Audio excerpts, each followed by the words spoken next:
ಪ್ರಿಯ ವೀಕ್ಷಕರೇ, PK knowledge word YouTube ಚಾನಲ್ಗೆ ಸ್ವಾಗತ.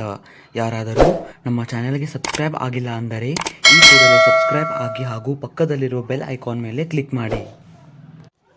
ಸಬ್ ಇನ್ಸ್ಪೆಕ್ಟರ್, ಕಾನ್ಸ್ಟೇಬಲ್ ಹಾಗೂ ವಿವಿಧ ಹುದ್ದೆಗಳಿಗೆ ಹೊಸ ನೇಮಕಾತಿ ಅಧಿಸೂಚನೆಯನ್ನು ಹೊರಡಿಸಿದ್ದು, ಅದರ ಬಗ್ಗೆ ಸಂಪೂರ್ಣ ಮಾಹಿತಿಯನ್ನು ಈ ವಿಡಿಯೋದಲ್ಲಿ ತಿಳಿದುಕೊಳ್ಳೋಣ. ಉದ್ಯೋಗ ವಿವರಗಳು ಹೀಗಿವೆ. ಇಲಾಖೆಯ ಹೆಸರು ರಾಷ್ಟ್ರೀಯ ತನಿಖಾ ಸಂಸ್ಥೆ. ಹುದ್ದೆಗಳ ಹೆಸರು ವಿವಿಧ ರೀತಿಯ ಹುದ್ದೆಗಳು. ಒಟ್ಟು ಹುದ್ದೆಗಳ ಸಂಖ್ಯೆ 164. ಅರ್ಜಿ ಸಲ್ಲಿಸುವ ಬಗೆ ಆಫ್ಲೈನ್. ಉದ್ಯೋಗ ಸ್ಥಳ ಭಾರತದಾದ್ಯಂತ. ಹುದ್ದೆಗಳ ವಿವರಗಳು ಹೀಗಿವೆ.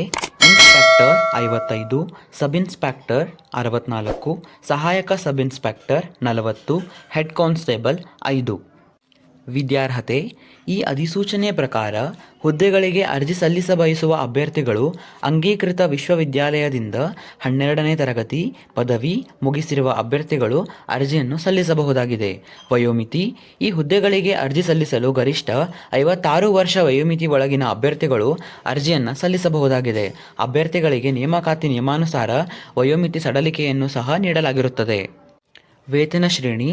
ಈ ಹುದ್ದೆಗಳಿಗೆ ಆಯ್ಕೆಯಾದ ಅಭ್ಯರ್ಥಿಗಳಿಗೆ ಹುದ್ದೆಗಳಿಗನುಸಾರವಾಗಿ 25,500 ರೂಪಾಯಿಗಳಿಂದ ಪ್ರಾರಂಭವಾಗಿ 1,42,400 ರೂಪಾಯಿಗಳವರೆಗೆ ಮಾಸಿಕ ವೇತನವನ್ನು ನೀಡಲಾಗುತ್ತದೆ. ಆಯ್ಕೆ ವಿಧಾನ. ಈ ಹುದ್ದೆಗಳಿಗೆ ಅರ್ಜಿ ಸಲ್ಲಿಸಿರುವ ಅಭ್ಯರ್ಥಿಗಳನ್ನು ಲಿಖಿತ ಪರೀಕ್ಷೆ ಹಾಗೂ ಸಂದರ್ಶನದ ಮೂಲಕ ಆಯ್ಕೆ ಮಾಡಿಕೊಳ್ಳಲಾಗುತ್ತದೆ. ಪ್ರಮುಖ ದಿನಾಂಕಗಳು ಹೀಗಿವೆ. ಅರ್ಜಿ ಸಲ್ಲಿಸಲು ಪ್ರಾರಂಭವಾಗುವ ದಿನಾಂಕ 11 ನವೆಂಬರ್ 2024 ಹಾಗೂ ಅರ್ಜಿ ಸಲ್ಲಿಸಲು ಕೊನೆಯ ದಿನಾಂಕ 26 ಡಿಸೆಂಬರ್ 2024. ಅರ್ಜಿ ಸಲ್ಲಿಸುವ ವಿಳಾಸ ಈ ಕೆಳಗಿನಂತಿದೆ. SP ADM NIA HQ CGO complex ಎದುರು, ಲೋಧಿ ರಸ್ತೆ, ನವದೆಹಲಿ 1100003. ಧನ್ಯವಾದಗಳು.